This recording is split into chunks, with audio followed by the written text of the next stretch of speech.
Hey everyone, welcome back to my channel. If you're a returning viewer, welcome to my channel. If you are a new viewer, please consider giving my channel a thumbs up. It does help my channel grow.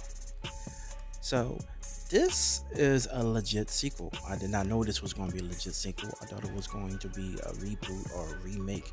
But no, this is a legit sequel to the original movie that came out in 1992. And to be honest with you, I am happy about that. It's a continuation of what happened in the original films. And, there's so much mm, which I was shocked and happy about. There's a continuation of elements from the original, well, a lot of elements and aspects from the original inside here. And a lot of things are fleshed out and a lot of things are fixed because, in the first one, I wasn't really a fan of the original Candyman for reasons. And in this one, they seem to kind of rectify those problems that are pointed out today. I wasn't a fan of the original when it came out. When it came out, I was a young teenager. Then I watched it a couple of times in my 20s, in my 30s. The movie has a huge following, among the black community and horror fans in general. But it's huge in the black community. But for me, I could not connect with it. Now my lady wanted to see this movie, and I told her like when it hits streaming, let's check it out. We'll watch it then. So here's my review of Candyman 2021.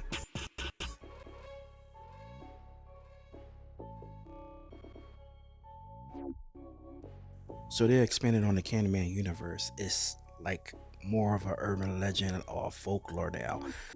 Well, even more than it was before. And I like how it wasn't just the original Candyman they talked about. They also talked about what happened to Helen. And we all know what happened to Helen at the end. I like the fact that they didn't bring up that slave love stuff. You know what I mean? That's one of the reasons why I didn't like the original movie. This one focuses on the beautiful black couple of Anthony and Brianna. They're both artists. Brianna is slightly more, well, she is more successful than he is.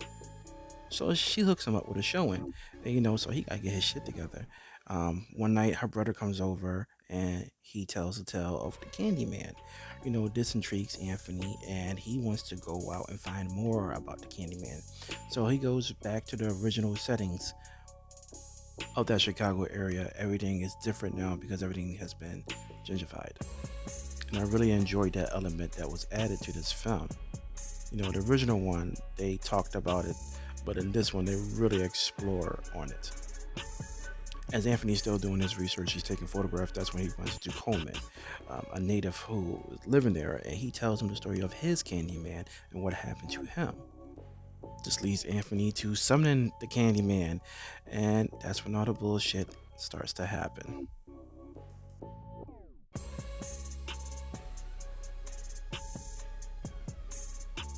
So this movie was directed by Nia DaCosta, and it was produced and co-written by Jordan Peele.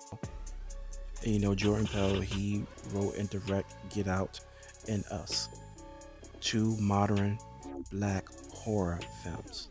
And I enjoy a good modern black horror film. I love them. His films happen to go after social issues. Some people may try to use the term woke. I hate that some people have took that word from us and transformed it into something else. I don't like that. But back to the film. This is a good looking film. This is a good looking horror film. Nia created something beautiful, from the lighting to the music to little dark, scary moments. That was cool. With this being a Jordan Peele movie, it's gonna have some humor in it, and sometimes the humor can be hit or miss. Sometimes the humor feels like it's inappropriate. The humor is very subtle, like in his movies, but sometimes it doesn't feel like it's necessary. And inside this, it feels like it's not necessary. And again, he co-wrote this and produced it, but he is not the director of the film. But the acting inside this is great, though. I really enjoyed the work of Yaya and Tiana and Coleman. They did such a great job on this. The only other thing is that the movie can be kind of boring. With all the killing and slashing, it didn't really hit. And there's so many like boring parts inside of it. It's like boring parts to dread out. And I wish they explored more of Brianna's character. I found her character being more interesting than Anthony, and her relationship with her brother was just so good. I just wanted to see more of their backstory.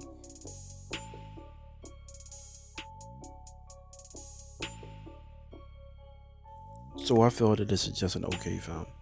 It's not too bad, but it's not too good. Also, there's some creative, cool scenes in it, and good moments and good commentary on it.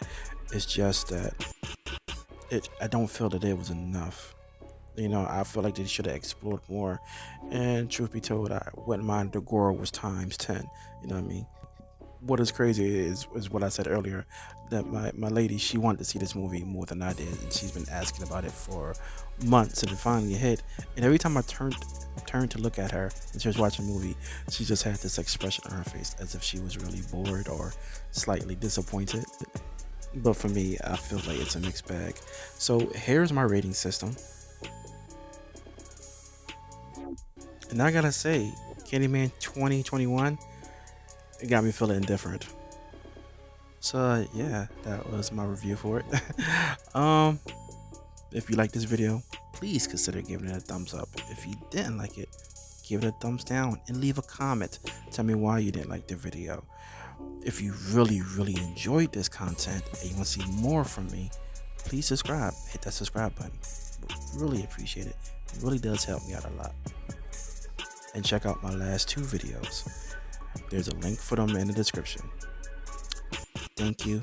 Take care. Namaste.